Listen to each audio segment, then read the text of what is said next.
जो express highway है वो भी बंद हो जाएगा, यानी किसान दिल्ली तो सील करेंगी, उसके अलावा बाकी सड़कें भी अब पूरी तरह से बंद होगी। राकेश टिकैत जी हमारे साथ हैं। 15 दिन हो चुके, सरकार ने कुछ प्रस्ताव भी रखे, आप लोगों को समझ नहीं आए। अब आगे की रणनीति किस तरह से दिखाई दे रही? नहीं, हमें तो समझ आ गया प्रस्ताव। हम तो प्रस्ताव को समझ रहे पिछले 2 महीने से।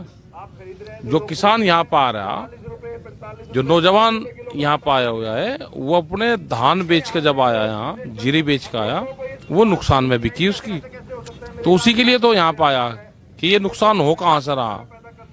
मतलब दिल्ली की कलम चली और नुकसान खेत में दिखा, तो उसी का हिसाब किताब लेने आया है। हिसाब लेकर जाएंगे। हिसाब लेके जाओगे? वाकई ये तो ऐसा वक्त है जब किसान को अपने खेत में होना चाहिए, क्योंकि लगातार पर्चियां आ रही हैं, गन्ने की छुलाई हो रही है, वो काम छोड़ के किसान यहाँ पे बैठा है। लेकिन कैसे हल निकलेगा? सरकार कह रही है हम बातचीत कर रहे हैं, 6 दौर की बातचीत हो गई, 7 दौर की हो, कौन से दौर में निकलेगा हल? जब सरकार चाहेगा निकल जाएगा। मिले क्यों सरकार? वहां से कानून को रद्द करें, एमएसपी पे कानून बना, मिलने की जरूरत ही नहीं है। आपको लग रहा है सरकार सिर्फ लंबा खींच रही है, सिर्फ आश्वासन के सारे इस मामले को खत्म करना? लंबा खींचे चला करे किसान, वो सरकार लंबा खींचना चाहती है।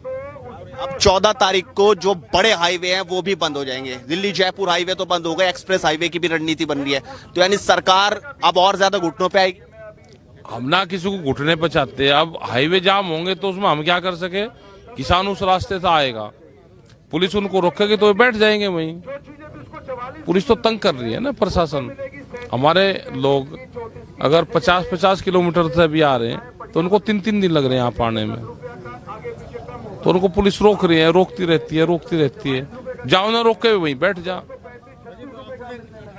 अब सवाल ये भी है कि जिस तरीके से शुरुआत में तो सरकार कह रही थी खालिस्तानी है, ये शाहीन बाग दूसरा बनाना चाह रहे हैं, सिर्फ सरकार का विरोध हो रहा है, कानून का विरोध नहीं है, लेकिन अब सरकार इस ओर से हटके अब उनको लगने लगा कि कहीं ना कहीं किसान का विरोध ज्यादा जबरदस्त तरीके से।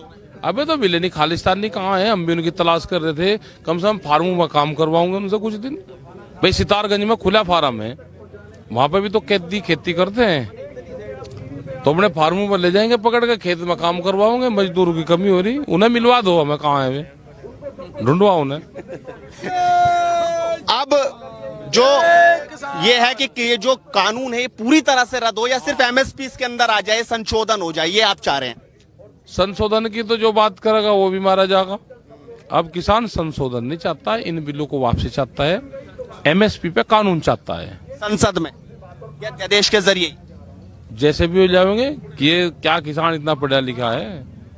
जैसे ये कानून बनाया है इन्होंने, ऐसे ही एक बिल बने और वो बिल एमएसपी पे बने, उसमें कानूनी प्रावधान हो कि कोई एमएसपी से नीचे खरीद करेगा उसको सजा और जुर्माना दोनों उस पर देना पड़ेगा। ये कानून ले आए। आप चाह रहे कि ये कानून आ जाए कि जो इस एमएसपी से नीचे खरीद करेगा उस पे सजा और प्रावधान हो, ये कानून के अंदर लिखित वो ये कानून बनेगा, ऑर्डिनेंस आएगा इस पे। लेकिन जैसे जैसे किसान अब बढ़ रहे हैं, बाकी हाईवे जाम करेगा, पुलिस की संख्या भी बढ़ेगी, सरकार अपनी पैरामिलिट्री फोर्सेस लगाएगी, उससे कैसे मेरे पे क्या इलाज है? फिर मैं क्या करूं? मुझे बताओ ना, मैं क्या करूं? मेरे पे क्या कोई इलाज है? तो सरकार को देखना।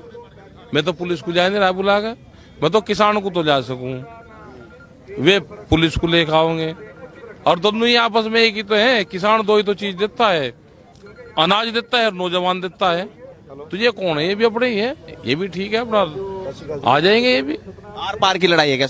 हाँ, आर पार की रहेगी। आश्वासन सुन के घर चले जाए? घर नहीं जाता, जब तक हल नहीं निकलेगा यही डटे यही रहेंगे। कुछ दे दे, कोई लॉलीपॉप चले जाओ। कहाँ? वो तो पिछले 20 साल से देख ही रहे उन्हें, उससे कुछ नहीं। अब बनवा के ही जाएगा किसान यहाँ से। पीछे भी टक्कर मारी थी इनमें, बैरिकेटिंग में, अगलो भाई फिर भी लॉलीपॉप दे दिया था। टक्कर से नहीं कुछ भी होता। भाई जाएंगे तो आर पार करेंगे, जाके दिल्ली पे जाकर कब्जा करेंगे, और नहीं तो यहाँ बैठे ही हैं हम। तो ये भी तो दिल्ली है। तो राकेश टिकैत जी ने साफ तौर पे कह दिया कि बैठे हैं और बैठे रहेंगे, आर पार की लड़ाई का वक्त आ चुका है। लगातार हेडलाइंस इंडिया पर कवरेज जारी रहेगी। जुड़ रही है हमारे साथ अपने सहयोगी अंकित और सार्थक के साथ। नवीन चौहान, दिल्ली हेडलाइंस इंडिया।